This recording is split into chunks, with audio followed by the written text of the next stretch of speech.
There was a girl named Kobe who was young, smart, and ambitious. She showed up at the biggest toy company in town for a job interview. After answering a few simple questions, the owner, Mr. Van Wert, told her she didn't get the job. But little did Kobe know, her interview was far from over.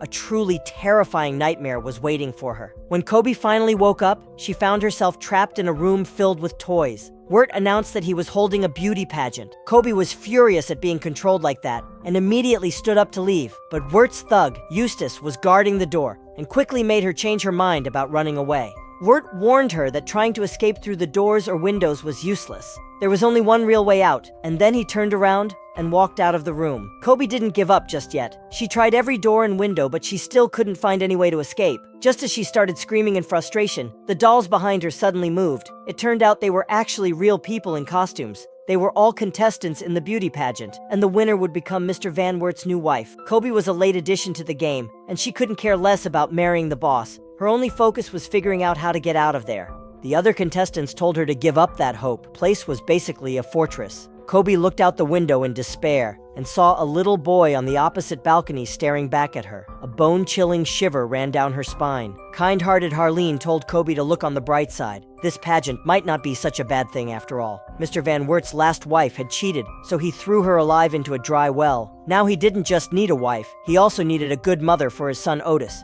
His selection process was just a little unique. Suddenly, an alarm on the wall started ringing. Harleen quickly warned her that a new test was about to start. All contestants had to pose as dolls and couldn't speak or move on their own. Kobe immediately picked out a clown outfit. Not long after, Wert walked in with his son, Otis. This was just an appetizer before the official competition. If anyone could win Otis's favor, it would likely boost their score. Otis seemed to love the new toys his father had prepared. But the moment Wert left the room, Otis showed his true colors. He actually tried to throw Kobe, dressed as the clown, into the well. But Kobe had a secret trick up her sleeve. Without anyone seeing how, she made a toy car in front of her start moving on its own. Otis instantly got curious and demanded she do it again. Everyone in the room stared intently at the toy car. Kobe widened her eyes as if she were using telekinesis, and sure enough, the car started moving again. Everyone was totally stunned. Kobe explained that it was just a little trick she learned from her magician uncle, but it successfully hooked Otis's interest. However, some of the other contestants started to resent Kobe, especially a girl named Aurelia. She was determined to become the next Mrs. Van Wert. Kobe just scoffed at the whole idea. Wert was clearly not right in the head, and being his wife would only end in misery.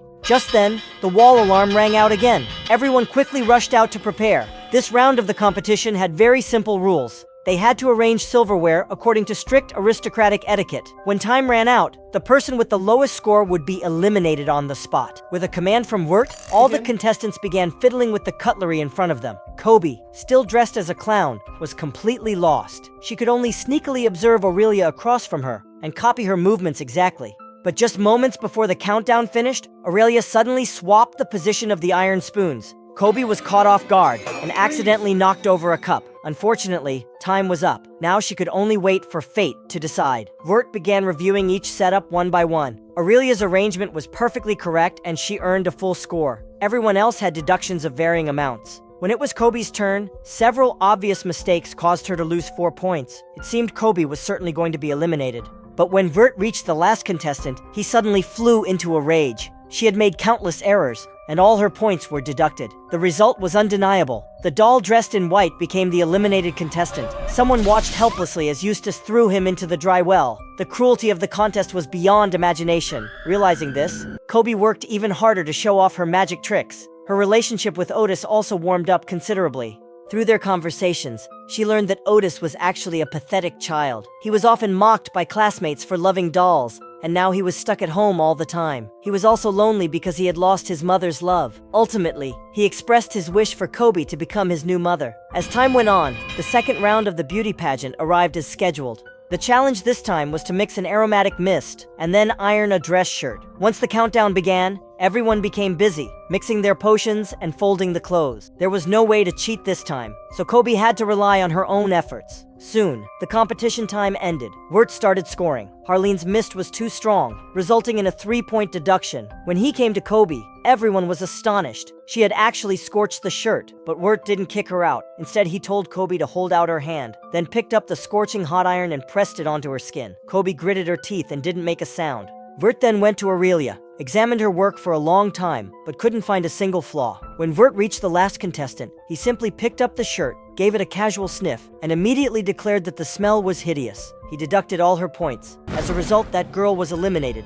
and the dry well was waiting for her too. Now, only 3 contestants remained. Vert announced that the final round, selecting the ultimate winner, would be held tomorrow. Harleen was visibly panicked. She had no confidence whatsoever in winning. Aurelia, however, was openly furious. It was obvious to everyone that Kobe should have been eliminated in the last round. Aurelia suspected Vert knew about Kobe's connection with his son and was intentionally favoring her. This made Aurelia feel extremely threatened. She went down to the main hall alone and began carefully examining the toy car, trying to figure out Kobe's so-called magic. Unfortunately, she couldn't find a single flaw. She decided to burn the bridge entirely. If Kobe, the strong competitor, was gone, she would surely be the winner. People blinded by greed often lose all reason. The crazy woman grabbed a sharp screw and savagely stabbed the clown doll, but it turned out to be a mistake. Kobe herself was completely unharmed. Surprisingly, Kobe wasn't angry at all, and instead offered to help everyone escape. She had already devised a plan. Night fell in the blink of an eye, and the final round of the beauty pageant began. Vert walked into the hall as usual and began reciting the rules to the dolls. But the real contestants were hiding behind the curtains. As soon as Vert walked in, they immediately opened the door and fled the mansion. He hadn't discovered the deception yet, so this was the perfect time to run. But Kobe said it wasn't time to leave yet. She intended to take Otis with them. Leaving him with his abnormal father would eventually lead to his doom. The other 2 thought Kobe was insane and chose to split up on the spot,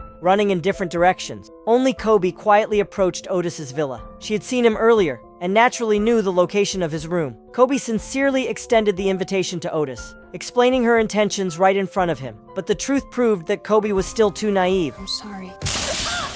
Meanwhile, Vert quickly realized the dolls were not real people. But before he could chase after them, the escapees started fighting amongst themselves. Aurelia felt Harleen was making too much noise and decided to deal with her before running off alone. Unluckily, Eustace quickly caught up. With a quick shot, he efficiently eliminated both of them. Kobe's fate wasn't much better. She was strapped to an operating table. Vert proudly announced that all the dolls in the room had been fitted with voice transmitters. It turned out Kobe's plan had been exposed from the very start. However, Vert hadn't stopped her. He had viewed the escape as the final test, but he never expected Kobe to care so much about his son, Otis. She had successfully passed the test and become the ultimate winner. Still, Vert felt Kobe was one step shy of becoming the perfect mother. He decided to give her a complete transformation. Kobe knew nothing good was coming and couldn't help but tremble. Accompanied by a tragic scream, a human-shaped mold slowly descended and gradually covered Kobe's body.